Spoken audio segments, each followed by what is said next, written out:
दो अलग अलग वैकेंसी बता रहा हूँ। बैंक में लॉ ऑफिसर की है और हिंदुस्तान शिपयार्ड में पोस्ट का नाम मैं आपको बता दूंगा। उसमें भी तीन अलग अलग वैकेंसी है।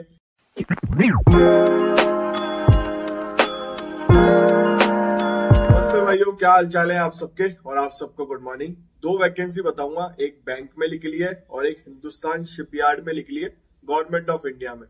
दो अलग अलग वैकेंसी बता रहा हूँ। बैंक में लॉ ऑफिसर की है और हिंदुस्तान शिपयार्ड में पोस्ट का नाम मैं आपको बता दूंगा। उसमें भी तीन अलग अलग वैकेंसी है, एक कंसल्टेंट की है, एक डिप्टी की है, शायद वो मैं आपको बता दूंगा जब नोटिफिकेशन पढ़ के बताऊंगा। तो वीडियो विदाउट स्किप करके देखना, कुछ छूट जाएगा तो आपका ही लॉस है, बाकी आपकी मर्जी। और चैनल के बारे में वीडियो के एंड में बताऊंगा, जो बच्चे नए आए उनको बताऊंगा चैनल पे क्या चलता रहता है, तो वीडियो एंड तक देखना। फिर भी कोई डाउट हो, कोई समस्या हो आपको, इंस्टाग्राम आईडी आ रही है, फॉलो कर लेना, मुझे मैसेज कर देना, मैं आपका जवाब दे दूंगा जैसे मुझे समय मिलेगा। बाकी वीडियो आप ढंग से देखोगे तो सारा क्वेश्चन जो आपके मन में आता है उसका आंसर मिल जाएगा। सबसे पहले बैंक की बात कर लेता हूँ, ज्यादा बड़ा नोटिफिकेशन नहीं है। कर्नाटक बैंक लिमिटेड में ये पोस्टिंग आपके ऑल ओवर इंडिया कहीं पे भी हो सकती है। मैं सोचा कर्नाटक की बैंक है, पोस्टिंग आपके ऑल ओवर इंडिया कहीं पे भी हो सकती है, ट्रांसफर भी कहीं पे भी हो सकता है। आप अपने होम स्टेट में ट्रांसफर ले सकते हो अगर नौकरी लग जाती है तो बाकी ठीक है। कर्नाटक बैंक ऑफ इंडिया में ये लॉ ऑफिसर की वैकेंसी है, स्केल 1 की। स्केल 1 पीओ रैंक के होता है, ये बात ध्यान रखना, लोन ऑफिसर रैंक के होता है। तो बैंक में स्केल 1 से ऑफिसर रैंक चालू होती है, तो पीओ जो होता है बैंक में उनके स्केल 1 ही होती है। और लॉ ऑफिसर का काम अलग होता है, अच्छी नौकरी रहती है। और देखो इसमें एप्लीकेशन फीस बता रखी है 600 रुपए है प्लस जीएसटी। 2 साल का एक्सपीरियंस मांगा है इसमें लिटिगेशन में, ट्रिब्यूनल एडवोकेट। आपका रजिस्ट्रेशन से भी काउंट हो जाएगा इसमें। आपने अगर रजिस्ट्रेशन करा रखा होगा, मेंबरशिप ले रखी होगी, तो डिस्ट्रिक्ट बार में ले रखी हो चाहे हाईकोर्ट में ले रखी हो, आप सर्टिफिकेट इशू करवा सकते हो। वहां के प्रेसिडेंट, सेक्रेटरी, किसी से भी आप करवा सकते हो, तो आपको सर्टिफिकेट मिल जाएगा। और इसमें देखो 63,000 पर मंथ सैलरी रहेगी, आपकी सैलरी भी काफी अच्छी है। और देखो place of work anywhere in India साफ साफ लिखा हुआ है।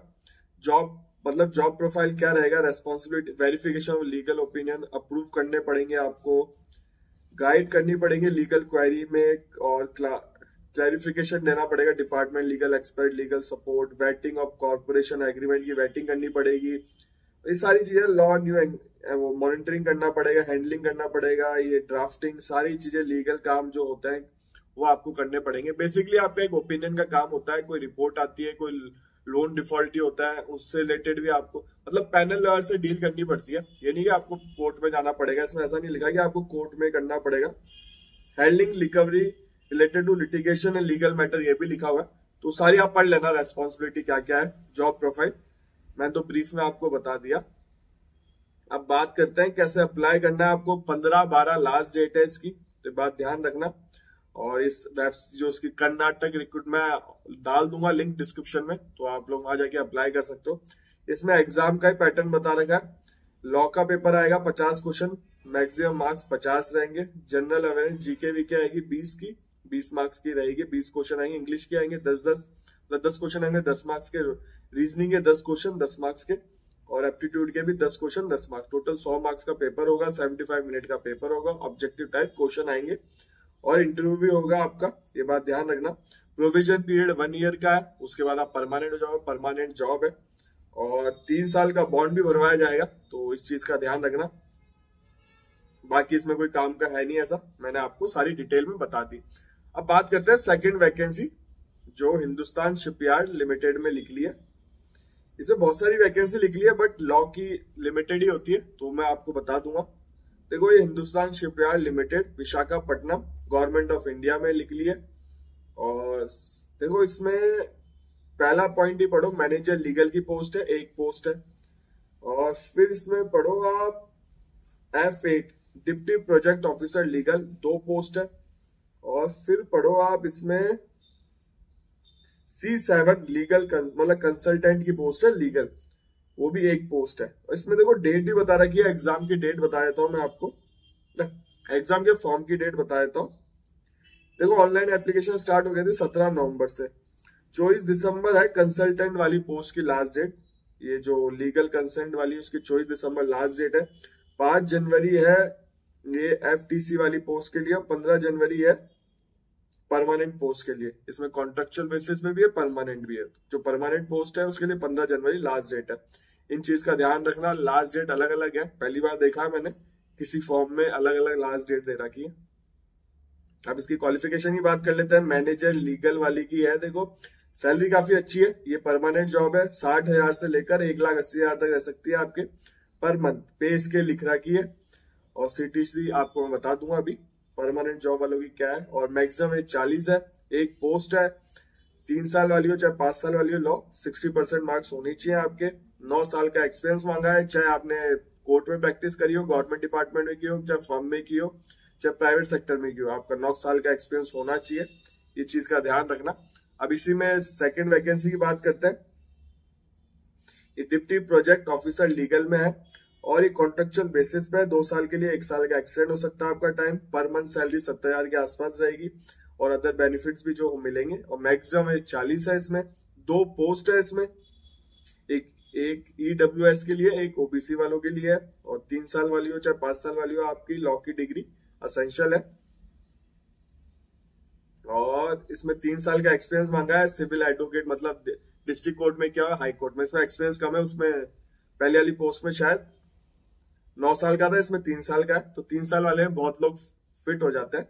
और ये कॉन्ट्रेक्चुअल बेसिस पे 2 पोस्ट है इसमें। अब बात करते हैं लीगल कंसल्टेंट की। ये भी कॉन्ट्रेक्चुअल बेसिस पे 1 साल के लिए एक्सटेंड हो सकता है, 1 साल के लिए। और 1,25,000 पर मंथ सैलरी है। 3,000 प्लस कंप्लीटेशन ऑफ 1 साल आप कंप्लीट कर लोगे, 3,000 प्लस हो जाएंगे। बाकी सारी चीजें लिखा हुआ है। मैक्सिमम एज है 65 ईयर। लॉ की डिग्री होनी चाहिए, 3 साल वाली हो चाहे 5 साल वाली हो। 50% मार्क्स भी लिखा हुआ है। 15 साल का एक्सपीरियंस मांगा है इसमें, तो काफी सीनियर लोग ही फॉर्म फिल कर सकते हैं इसको, ये बात ध्यान रखना। बार काउंसिल में रजिस्ट्रेशन और civil court, high court, tribunal of Andhra Pradesh, ये भी लिखा हुआ है। और should be resident of Visakhapatnam, ये बात ध्यान रखना, इसमें ये भी लिखा हुआ है। ये कंसल्टेंट लीगल वाले में should be resident of Visakhapatnam, ये साफ साफ मेंशन है। और वर्किंग नॉलेज ऑफ तेलुगु, ये भी लिखा हुआ है। औरों में नहीं लिखा हुआ, इसी में लिखा हुआ है इस पोस्ट में। और बात कर लेते हैं इसमें पे स्केल, तो मैंने आपको बता ही दी।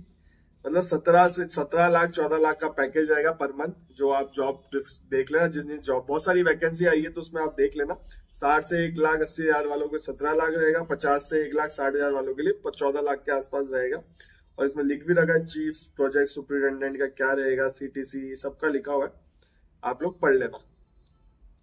एज रिलैक्सेशन भी है, आप लोग पढ़ लेना, बहुत बड़ा है। मोड ऑफ सिलेक्शन भी लिखा हुआ है। मैं पढ़ूंगा तो वीडियो ज्यादा बड़ा हो जाएगा, वैसे पढ़ने की जरूरत नहीं है। जिसको एज रिलैक्सेशन लेना है वो पढ़ लेना। और मोड ऑफ सिलेक्शन तो सबको ही पढ़ना पड़ेगा। इसकी ऑफिशियल वेबसाइट बता देता हूँ, www.hslvizag.in, ये ऑफिशियल वेबसाइट है। और अब बात कर लेते हैं अपने, बता दिया मैंने ब्रीफ में, 2 वैकेंसी बताई है अलग अलग। चैनल की बात कर लेते हैं। चैनल पे लॉ से रिलेटेड वीडियो आता है। लॉ ऑफिसर की वैकेंसी कहीं पे भी है, चाहे सिविल जज की वैकेंसी कहीं पे भी है। कोई भी वैकेंसी हो, ये साउथ की वैकेंसी भी है इसमें, और ऑल ओवर इंडिया रैंक की वैकेंसी, मतलब ऑल ओवर इंडिया की भी है। कोई भी वैकेंसी हो मैं आपको इस चैनल पे अपडेट देता हूँ। चैनल से जुड़ जाए, चैनल को सब्सक्राइब कर ले। सिविल जज की लाइफस्टाइल भी देखनी हो तो कर लो, बहुत सारे व्लॉग बनाया अभी मैंने एक गवर्नमेंट रूम कैसे होता है, सर्किट हाउस, IAS को जो जज को मिलता है उस पर व्लॉग बनाया। चैनल पे जाके देखो, काफी अच्छे अच्छे व्लॉग है सिविल जज की लाइफस्टाइल पे। और एक व्लॉग में तो सिविल जज का गार्डन भी दिखाया, कि काफी अच्छा गार्डन है, उन्होंने गन्ने भी उगा रखे हैं। तो चैनल को सब्सक्राइब कर लो, इंटरेस्टिंग चीजें आती रहती है इस चैनल पे। और इंस्टाग्राम ID आ रही है, उसको भी फॉलो कर लो। आपसे मिलेंगे अगले वीडियो में।